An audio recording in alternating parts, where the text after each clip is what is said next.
السلام عليكم ورحمة الله وبركاته. اهلا بكم، يا رب تكونوا بخير. النهاردة هنعمل مع بعض طريقة المخ. عايزة اقول لكم بجد اعملوه جربوه، هيبقى احسن من بره.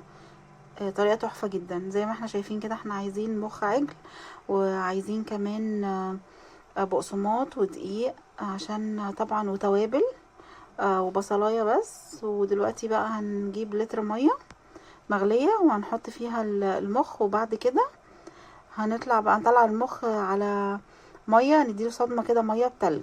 تعالوا مع بعض نشوف هنعمل ايه. دلوقتي زي ما احنا شايفين نزلت بورق راوله وحبهان وبصلايه ومعلقه خل، ونزلت بالمخ عليهم.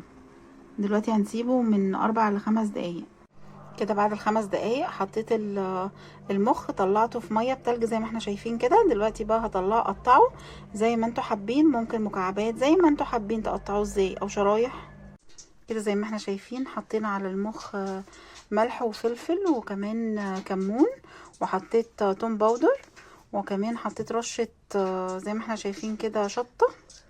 بس كده. دلوقتي بقى هنجيب دقيق وبقسماط، وننزل برضو بالتوابل اللي انا قلتلكوا عليها دي على الدقيق والبقسماط، وننزل فيها المخ ونقليه كده. زي ما احنا شايفين حطينا الدقيق والبقسماط وكمان فلفل وملح وكمان حطينا توم باودر وبصل باودر، وكمان حطينا فلفل اسمر وملح، وكمان ال7 بهارات.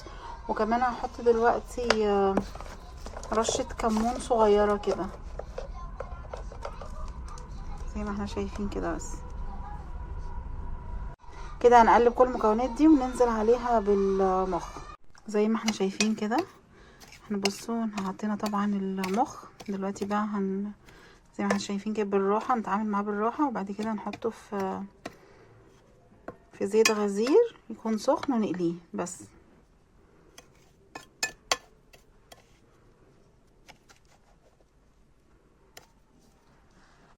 وكده المخ بعد ما خلص بجد تحفة، يا ريت تجربوه.